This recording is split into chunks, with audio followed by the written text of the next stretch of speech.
योग में रुचि है ज्ञानेंद्र जी की। ये बीच में वहाँ भी गए थे, ऋषिकेश, हरिद्वार भी गए थे रामदेव बाबा वाले उसमें। वहाँ अब चूँकि पहली बार कुछ सीखने गए थे तो ज़्यादा कुछ नहीं सीख पाए।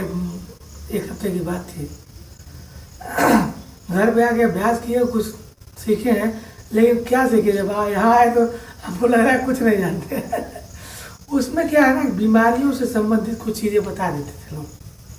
जैसे मान लीजिए ज़्यादातर कुछ लोग मोटापा, 90% तो मोटापा वाले हो जाते थे। तो है शहरों में वो मोटापा ही सबसे बड़ी बीमारी हो गई है। अच्छा, कुछ लोग जैसे हाई मोटापा के बीपी, लिए क्या बताए थे?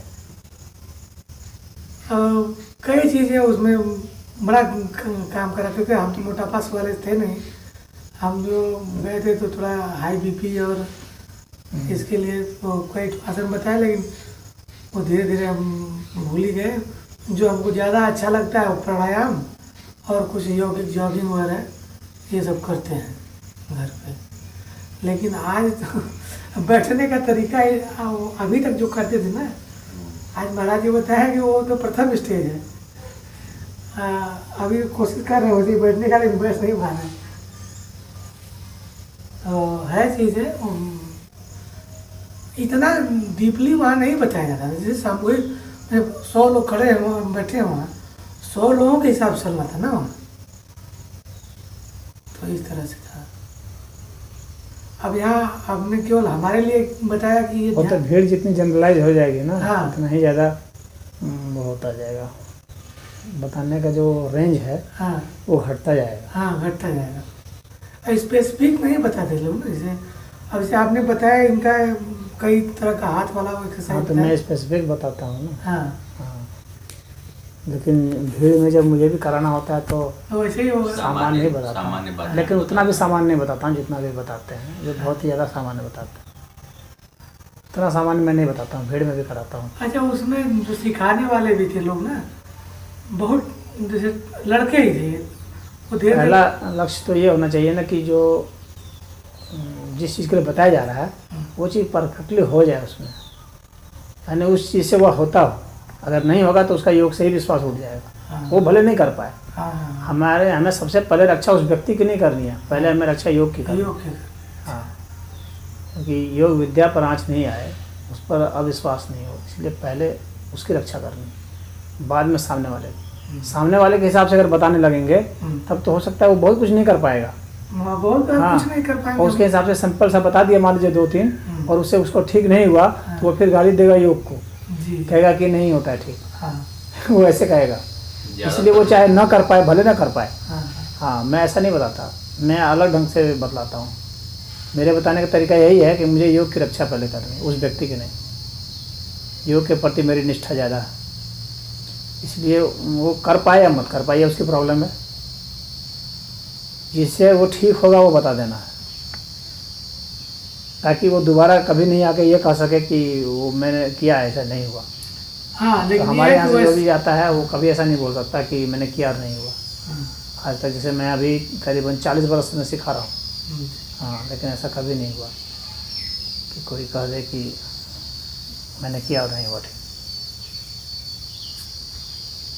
यहाँ पर कब से हैं महाराज जी? यहाँ करीब 21 वर्ष हो गया। उससे पहले इधर जमुआ तरफ थे और आरी गांव में रहे हैं, कर रहे हैं, बहुत जगह हैं। दिल्ली रहा हूँ, महाराष्ट्र में रहा हूँ, पुणे में रहा हूँ, राजस्थान में रहा हूँ, हरियाणा में भी रहा हूँ, फिर बागपत में भी रहा हूँ, कई जगह। यहाँ लेकिन सबसे ज़्यादा रहा हूँ। यहाँ रहने का विशेष कारण तो एक तो यह है कि इधर मुझ पर एक मुकदमा हो गया। हाँ, तो मुकदमा में तारीख लगती है तो उसके कारण रहना पड़ता है, तो ज़्यादा लंबे समय तक जा नहीं सकते कहीं। तो एक बड़ी वजह तो यह है। और दूसरा है कि इधर जो है यहाँ पर बन गया है, मैं ऐसा चाहता हूँ ना स्वतंत्र रूप से, जहाँ मैं अकेला रहूँ, आराम से रहूँ। हाँ हाँ जो हाँ। भजन में आप दूसरे से बड़े आश्रमों में एक दिक्कत ये आती है कि वहाँ एक रूटीन होता है, और मैं रूटीन वाला आदमी नहीं हूँ। स्व रूटीन से अपना जीता हूँ। यह नहीं है कि एक समय में सोना है, एक समय में उठना है, मिलिट्री टाइप से, वो मुझे पसंद नहीं। स्व प्रेरणा से सो गया, स्व प्रेरणा से उठ गया, मेरी इच्छा हुई। तो वहाँ तो बड़े आश्रमों में क्या होता है, खाने पीने हर जगह टाइम फिक्स रहता है, समय है, इतना वो समय ना हो आप तो वहाँ काम भी नहीं चल पाएगा। हाँ। वो भी वहाँ उन लोगों की मजबूरी है। तो वैसा सिस्टम होता है वहाँ।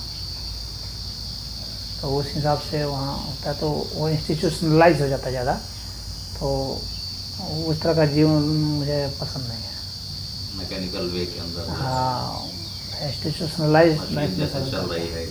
बस फ्री लाइफ पसंद करता हूँ। हाँ, तो इसलिए उन सब जगहों में मैं थोड़े दिन ही रह पाता हूँ, कुछ दिन रह पाता हूँ, ज़्यादा दिन तक नहीं, मुझे घुटन होने लगती है। हालांकि सुविधाएं वहाँ बहुत होती हैं, सुविधाएं बहुत होती हैं, और वहाँ तब बहुत ज़्यादा लोगों से संपर्क भी होता है, कल्याणकारी कार्य भी वहाँ ज़्यादा होते हैं बहुत वक्त। हाँ, लेकिन जब मैं खुद कंफर्टेबल फील नहीं करता हूँ तो मैं छोड़ देता हूँ।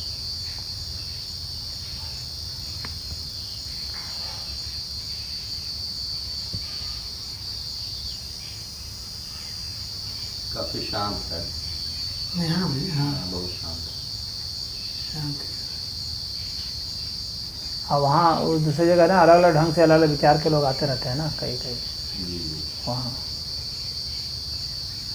यहाँ जो आएंगे वो हमारे हिसाब से मैनेज होंगे, और वहाँ जो आएंगे वैसे उन लोग के हिसाब से मैनेज होते हैं, जो वहाँ के हेड होते हैं, मान होते हैं। तो उसमें कभी कभी जो है बहुत अंदर में अनकम्फर्टेबल महसूस होता है, और वैचारिक मतभेद भी हो जाते हैं। हाँ हाँ वैचारिक मतभेद के कारण टिकना बड़ा कठिन हो जाता है, बहुत अंदरूनी संघर्ष हो जाता है।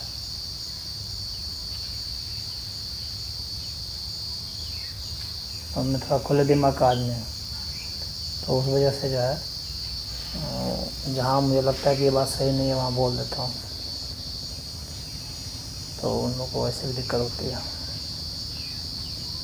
तो इन वजहों से भी मैं ऐसे देखा, हालांकि फिर भी हैं 10-20 आश्रम हैं, जाता हूँ।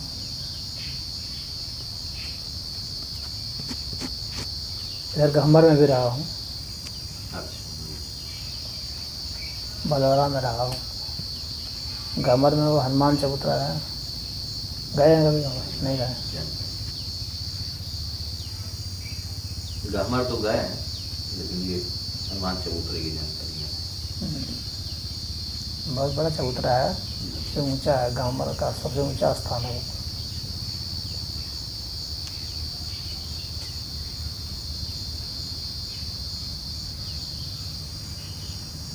जमनिया में भी रहा हूँ,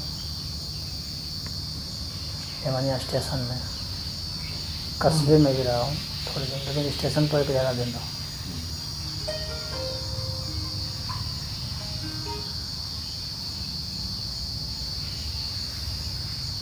महाराज जी भोजन स्वयं बनाते हैं या गांव के लोग भिक्षा नहीं, करते हैं? भोजन नहीं बनाता मैं, अपने साथ में कुछ नहीं रखता, जो जहाँ का है बस वो वहीं पर है। जैसे यहाँ का जो चीज़ है तो वो यहीं रहता है। मैं जब जाता हूँ बस इसी तरह से जाता हूँ, बस कंबल ले जाता हूँ अपने साथ, एक बैग ले जाता हूँ।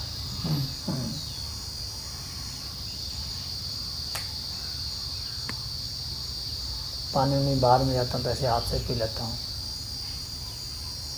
बर्तन अगर में नहीं धोता। उसके कारण कभी कुछ परेशानी भी आ जाती है, लेकिन फिर भी मैं ढोने को ज़्यादा परेशानी समझता हूँ। मुझे वो ज़्यादा महसूस होता है, जितना कम सामान रहता है उतना आराम रहता है।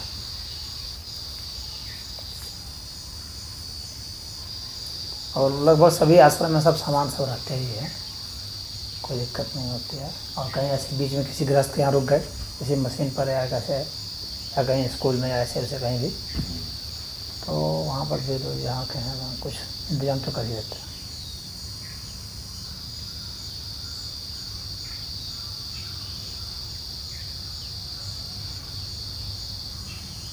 संजीव भी एक बार मेरे साथ निकला है। अच्छा। हाँ, वैसे वैसे तो निकलने का तो 4-5 बार निकला है, लेकिन उन सब में सिक्योरिटी सहित निकला था, मतलब पैसे वैसे लेकर जैसे गृहस्थ लोग निकलते हैं। आप संजीव उस माहौल में नहीं रह पाए। हाँ, लेकिन एक बार निकला है कि बिल्कुल हमारे जैसा वो जिस माहौल में रहे हैं, बिना पैसे का बिना मोबाइल का हम लोग सब निकले। हाँ, होता है कि सब कुछ यहीं रख दो। नहीं, बिना मोबाइल का तो हो सकता है, लेकिन बिना पैसे का बड़ा दिक्कत। हाँ, बिना वो पैसे का रहता है, जब भगवान को करना है तो व्यवस्था करते हैं। मैंने कहा कि सुरक्षित होकर के जीने में जो है ना, वो कभी थ्रिल नहीं है। ज़िंदगी का जो रोमांच है ना, वो असुरक्षित में है। तो और जब भी साधना करनी है तो भगवान की सुरक्षा में रहो, छोड़ो कैसे ऐसे का, तो तैयार हो गया करने के कहाँ लिए। तक गए थे आपके साथ? तो उधर से हम लोग बनारस होते हुए उधर चंदौली होते हुए उधर कई गाँव में गए थे। तो साधना वगैरह उधर कराए, मंदिर वगैरह बनाए। नहीं, उनकी बड़ी श्रद्धा है आपके प्रति, बता रहे थे काफ़ी। संजोग है, मैं तो साल भर पहले से आपका नाम मैंने सुना था, उससे पहले तो नहीं जानता था, वही संजीव ही बताए थे। 1-8 साल पहले ही मैंने बात हम लोग की हुई थी, मैंने बताया था शायद आपको। संजीव मुझसे बहुत पहले से परिचित है। जब मैं जेल में था ना, तो वो आया था जी। मुझसे मिलने के लिए। पहली बार मेरी मुलाकात वहीं हुई थी। तो जेल वाले मुझे हॉस्पिटल भेजे थे, जो इधर सदर हॉस्पिटल है ना, वहाँ पर। तो वहीं पर इधर के एक अवधेश सिंह है, बगल का गाँव है खिदरपुर। तो वही अवधेश सिंह जो है, वही संजीव का मित्र है। अच्छा। तो वही संजीव को लेकर आया था मुझसे मिलवाने, वहाँ से परिचय हुआ था।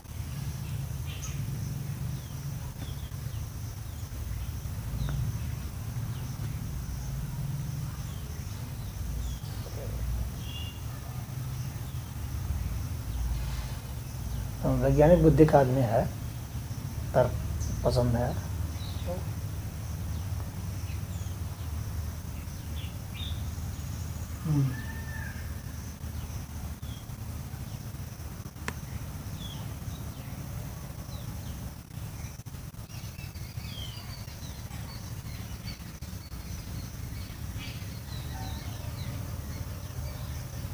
उधर आपके तरफ उधर मोहम्मदाबाद उधर रेवतीपुर उधर ही है ना?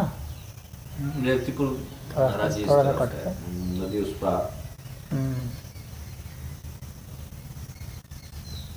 रेवतीपुर में एक लड़का है, बहुत तार्किक बुद्धि का है, वो भी आता है, गाता भी अच्छा है। और राकेश राय बच्चे हैं, राकेश राय नाम है उसका। उसका भाई जो है उसमें भी वो है, क्या कहते हैं उसको, ब्लॉक प्रमुख। बढ़िया गाता है वो। कभी कभी आता था यहाँ पर।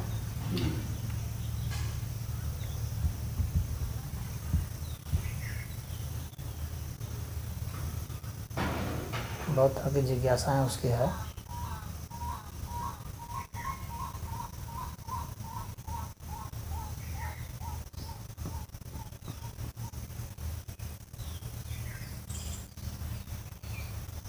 एक गाजीपुर में एक माधव नाम का लड़का है।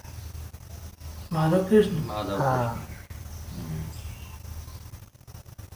अच्छा। हाँ बहुत ब्रिलियंट है वो। हाँ, बहुत तेज लड़का है और बहुत संतुलित है। उसे अपने वचनों पर पूरा नियंत्रण है।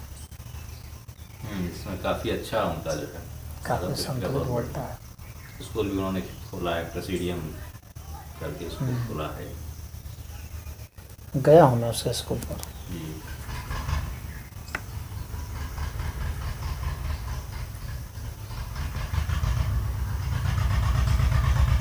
अच्छा साधक है वो। उसके साथ अमरनाथ गया था। अच्छा।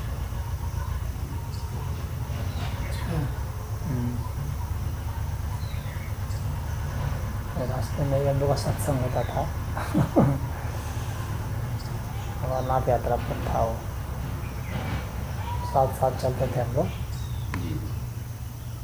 ऐसे और भी लोग थे लेकिन मैं और यही साथ साथ थे। कुछ मुझे लगता है लेक्चर वगैरह भी देते हैं क्या, धार्मिक वगैरह फेसबुक वगैरह पे डालते रहते हैं कई बार। अच्छा। वो भी आता है यहाँ सत्संग करने के लिए, साधना सीखने के लिए कभी कभी आता है।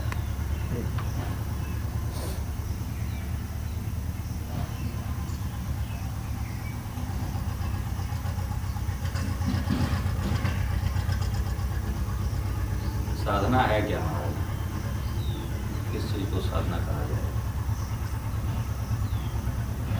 साधना का मतलब यह है कि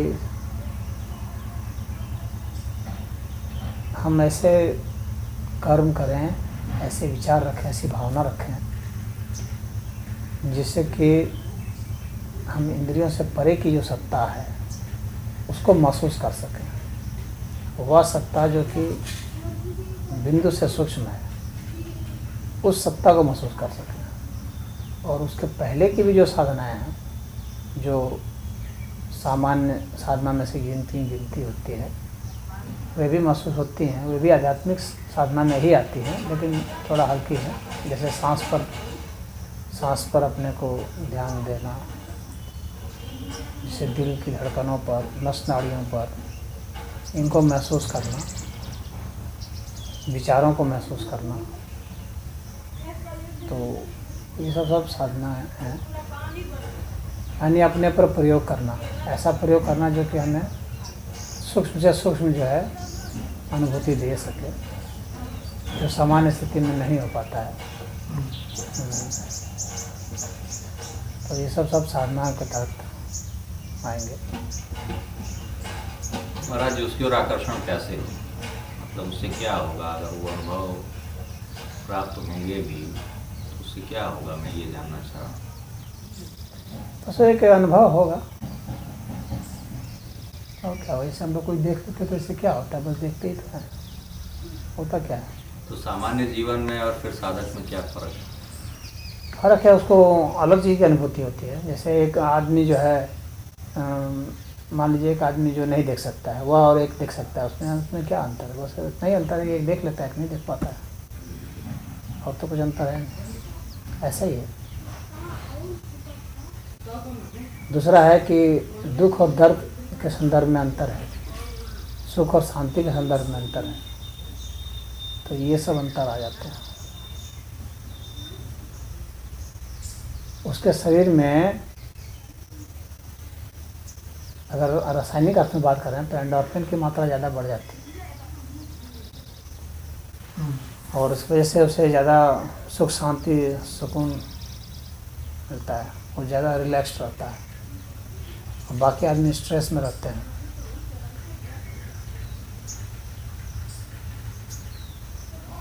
और क्या अंतर आएगा? जीने की क्वालिटी में खाली अंतर आता है, बाकी तो वो भी इसी तरह से जिएगा 60-70 वर्ष। जैसे बदमाश भी इसी तरह जीते हैं, सामान्य आदमी वैसे जीते हैं। आयु तो लगभग सब लोग के कमोबेश 100 वर्ष के आसपास ही ना है जी। वो तो वही जीने की क्वालिटी में अंतर आता है, जो कि प्रत्यक्ष है। और उसके बाद फिर जो है अप्रत्यक्ष जो संसार है, तो उसमें तो बार बार जन्मना मरना पड़ता है। जब तक इस संसार से आकर्षण रहेगा पदार्थ से तब, और जब तक जन्मने से आकर्षण है तब तक जन्मना मरना पड़ेगा। और उसका आकर्षण ख़त्म हो जाता है तो फिर उसको जन्मना मरना नहीं पड़ता है। वो एक न्यूट्रल एनर्जी हो जाता है,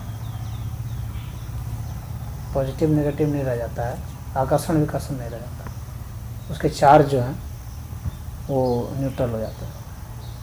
तो इस वजह से उसे जन्मने मरने से मुक्ति मिल जाती है। वो एक अलग स्टेट है, बस और कोई बात नहीं।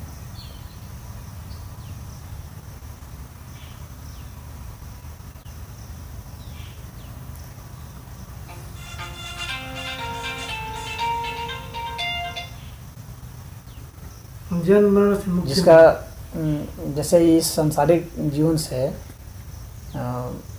इसमें जिसको रस है उसके लिए फिर उसमें कोई स्थान नहीं है। उससे यदि कोई उब गया है या यदि कोई कुछ नया प्रयोग करना चाह रहा है, कुछ नई अनुभूति करना चाह रहा है, तो उसके लिए फिर है। और जिसको अभी उसी में रस आ रहा है तो वो अपना जीवन में रमा ही ना है,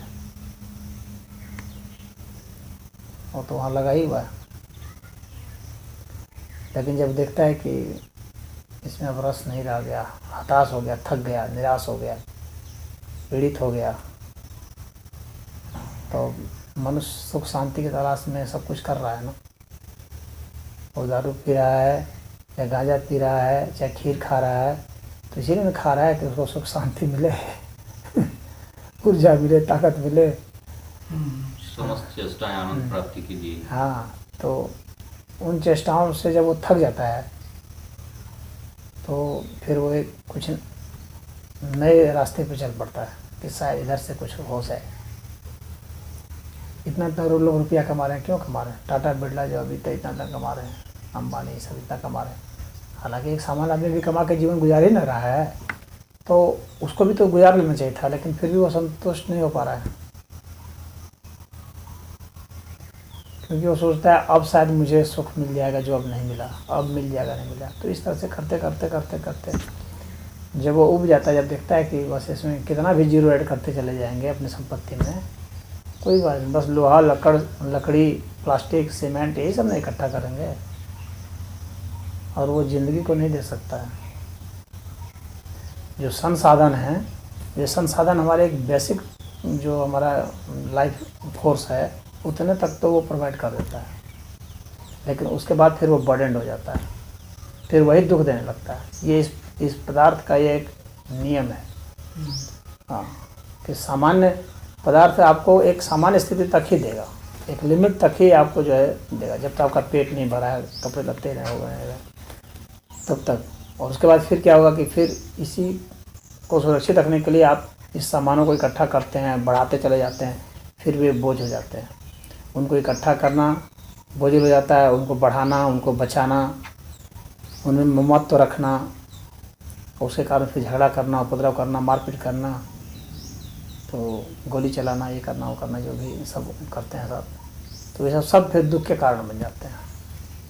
मतलब दुख से बचने के लिए उनको इकट्ठा किए थे, लेकिन अंततः वो फिर खुद ही दुख के कारण बन गए। तो जब आदमी इन सब चीज़ों को समझने लगता है तो फिर वो जो है उससे हटता है कि वो अतिरिक्त नहीं संग्रह करता है, उतना ही जितना कि शरीर जी सके। हाँ, और जब ज़्यादा इकट्ठा करेंगे तो क्या होगा? दूसरे का हक को छीनेंगे, दूसरे जो जी पाते वे अब नहीं जी पा रहे हैं, क्योंकि आपने एक जगह इकट्ठा कर लिया है और दूसरे वंचित हो रहे हैं उसके कारण। तो आपने उनके हक को छीन लिया और अपना बढ़ा लिया, फिर आप बचाने के लिए परेशान होंगे, तो वो भी परेशान है जिसका ले लिए, और आप भी परेशान हैं जो ले लिए, दोनों पक्ष परेशान हो जाता है। तो ये दिक्कत आती है। तो जब इस परेशानी से आदमी उग जाता है तब फिर दूसरा रास्ता तलाशता है, और जो नहीं उगता है वो अपना बटोर रहा है, फिर एक दिन जाकर के शांत हो जाता है, छोड़ के चला जाएगा। हाँ, वो तो छोड़ के क्या चला जाता है? छूट नहीं जाता है कि जान के थोड़ी छोड़ के जाता है। उसको गर्दन दबा नहीं दी जाती है, मृत्यु उसका गर्दन दबा देती है, अपनी मर्जी से थोड़ी छोड़ता है वो। अपनी मर्जी से न वो जन्मा है, न मरेगा, न जिएगा। हाँ, यहाँ कोई भी घटना आपकी मर्जी से थोड़ी हो जाती है, खाली पूरा अस्तित्व तो सहयोग करता है तभी घटना घटती है। मात्र आपके चाहने से घटना नहीं घट सकती है, एक व्यक्ति की इच्छा से कभी नहीं कोई घटना घटती है। पूरा अस्तित्व तो सहयोग देता है, सूरज, चांद, तारे, सभी प्राणी, कुत्ते, बिल्ली, पेड़ पौधे, निर्जीव पदार्थ, सारे आदमी, सब लोगों की भूमिका होती है कोई भी काम। हाँ, किसी भी काम में कोई भी जो घटना घट रही है उसमें सबकी भूमिका। ये चींटी यहाँ चल रही है तो इसमें सबकी भूमिका है, हम सभी की है, तभी ये चींटी चल रही है। अभी हमारे मन में संकल्प उठेगा, उसको पैरों तले रोक देंगे, उसकी जीवन लीला समाप्त हो जाएगी। तो पूरे अस्तित्व के सहयोग से ही कोई घटना घट रही है, जो भी घटना घट रही है उसमें किसी का कुछ पॉजिटिव है, किसी का नेगेटिव है। किसी ने उसको छोड़ा हुआ है, किसी ने उसको सहयोग किया हुआ है। ऐसे ऐसे चल रहा है। तो आदमी इसमें एक मिथ्या अहंकार पाल लेता है कि मैं कर रहा हूँ, सब मेरी वजह से हो रहा है, और इसमें वो पीड़ित होता रहता है। तो धीरे धीरे उसको पता चलने लगता है, जैसे बीमारी आ जाती है तो पता चलता है कि वो मेरे बस का नहीं है। हाँ, नहीं जैसे एंटर हो जाता है, मरने लगता है। तो ये होता है कि ये आत्मा हम लोग दोबारा जन्म मान लीजिए नहीं लेंगे तो फिर कहाँ चले जाएंगे हम लोग, ये नहीं समझ पा रहे हैं। दोबारा कैसे नहीं जन्मेगा आदमी को, जन्म नहीं जन्मना। कोई भी चीज़ ऐसा नहीं है जो ख़त्म हो जाती हो। कोई चीज़ ख़त्म कर सकते हैं, आज तक कोई नहीं ख़त्म कर सकता है। छुटकारा कहा जाता है, किसी चीज़ को ख़त्म नहीं किया सकता है। हाँ, एक स्टेट से छुटकारा हो सकता है, एक आपकी स्थिति जो है उससे आप बच सकते हैं, परंतु ये नहीं है कि आप जीरो हो जाएंगे सदा के लिए। ज्ञानेंद्र शायद ये पूछना चाह रहे हैं कि जो आदमी कहता है कि मोक्ष प्राप्ति हो गई, हाँ जीवन मृत्यु के बंधन से मुक्त हो गया, हाँ, तो जो आत्मा मेरे में इस समय है उसका हाँ। क्या हो जाता है? मोक्ष होने के पश्चात अच्छा। तो क्या हो जाता है? तो वही ये तो प्रश्न ये है। तो मैंने बताया था, शायद आपने ध्यान नहीं दिया उस वक्त। मैंने बताया था ना कि उसका चार्ज न्यूट्रल हो जाता है। अच्छा हाँ, ध्यान दिए थे। जैसे कि मान लीजिए 5 प्लस हो और 5 माइनस हो, ये दो चार्ज हो। हम लोग के मनुष्य में चार्ज है ना, शरीर में आवेश है ना, तो साइंस पढ़े हैं ना। हाँ जी। हाँ, तो यदि आपके चार्ज जो है ना 5 प्लस और 5 माइनस हो जाएंगे तो आप न्यूट्रल चार्ज हो जाएंगे। न्यूट्रल चार्ज जो रिएक्शन नहीं करेगा। हाँ, कुछ पॉजिटिव होगा कुछ नेगेटिव होगा तभी रिएक्शन करेगा। और कोई भी जो घटना घटित होती है या जो गर्भ धारण करता है, गर्भ धारण की घटना लेंगे तो गर्भ धारण ऐसे थोड़ी होता है, जैसे स्त्री का और पुरुष का वीर्य और रज मिलता है। हाँ, स्पर्म और एग मिलते हैं, और वहाँ पर देखेंगे तो जो है डीएनए मिलता है उन दोनों का। तो उसके चार्ज होते हैं, आवेश होते हैं, और उन आवेशों को न्यूट्रलाइज करने के लिए कभी भी कोई केमिकल रिएक्शन होता है, जैसे हाइड्रोजन ऑक्सीजन मिलेगा वाटर बनाने के लिए, तो हाइड्रोजन के जो मॉलिक्यूल हैं तो ऑक्सीजन के मॉलिक्यूल हैं, ये दूसरे के चार्ज को न्यूट्रलाइज करेंगे तभी जाकर के रिएक्शन कंप्लीट होगा। समझ रहे हैं? तो जो पुरुष का चार्ज है, जो स्त्री का चार्ज है, ये दोनों एक दूसरे को न्यूट्रलाइज करते हैं, लेकिन पूर्ण रूप से न्यूट्रलाइज नहीं कर पाते हैं। क्यों? इसके पीछे कारण यह है कि हम लोग की जो शक्ति होती है, किसी भी दो अणुओं की शक्ति या दो कोशिकाओं की शक्ति या दो अंगों की शक्ति बराबर नहीं होती कभी भी। जैसे हम लोग के जो दो आँखें हैं दोनों की शक्ति बराबर नहीं होगी, दो हाथ हैं दोनों की शक्ति बराबर नहीं होगी, दो उंगलियां हैं दोनों की शक्ति बराबर नहीं होगी। समझ रहे हैं? उसी तरह से पुरुष का स्पर्म और महिला का एग जो है उन दोनों की शक्ति बराबर नहीं होगी, किसी में कुछ कमी कुछ बेसी होगी। तो जो कमी या बेसी है इसका मतलब है उतना चार्ज घट रहा है या बढ़ रहा है। तो जितना घट रहा है बढ़ रहा है उतने की मांग उठती है, और वह जो मांग उठती है उतने की, तो वह मांग जो है वायुमंडल में तैर रहे उसी तरह के अणुओं को आकर्षित करती है, उसी तरह के जीव को, उसी तरह के रसायन को आकर्षित करती है। हाँ, तो वहाँ जा करके वो कंप्लीट करता है रिएक्शन को, तब जाकर उसमें स्थिरता आती है, तब गर्भ धारण होता है। खाली जैसे विज्ञान अभी कहता है ना कि ये दोनों मिल जाएंगे स्पर्म और एग तो जो है बच्चा गर्भ धारण हो जाएगा, तो ऐसा नहीं होता है। ऐसा मिला करके गर्भ धारण नहीं करा सकते। जब तक चार्ज न्यूट्रलाइज नहीं होगा तब तक नहीं होगा। चार्ज न्यूट्रलाइज होने के लिए वहाँ पर उसका मिलना जरूरी होता है, तीसरी शक्ति का। तो ये तीसरी शक्ति कौन है? ये वो शक्ति है जो कि मर गए हैं और मर करके एक आवेश बनाए हुए हैं, तो उतनी ही आवेश की जब जरूरत होगी तो वही गर्भ धारण वहाँ पर होगा। यानी अलटप्पू आप कहीं भी नहीं जन्म जाएंगे, आपकी मांग जहाँ पर होगी वहीं पर आप जाएंगे। जैसे कोई ताला है उसमें जो चाबी फिट होगी वही उसको खोलेगा ना, तो उसी तरह से वहाँ पर जितनी मांग है उतनी ही मांग का आवेश जब वहाँ पर आएगा तो वो गर्भ धारण होगा, अन्यथा नहीं होगा। अच्छा, तो वो समझ रहे हैं? तो ये तो उनके लिए हो गया जो कि कोई चार्ज है, कोई आवेश है, जैसे प्लस है या माइनस है। लेकिन जो न्यूट्रल चार्ज है, क्योंकि मोक्ष की बात की है, जो न्यूट्रल चार्ज वाले हैं उनकी कहीं मांग नहीं होगी, इसलिए वो जन्म में मरेंगे नहीं। तब तक ऐसा कब तक रहेगा? तब तक रहेगा जब तक कि उनमें कोई विक्षोभ न हो जाए।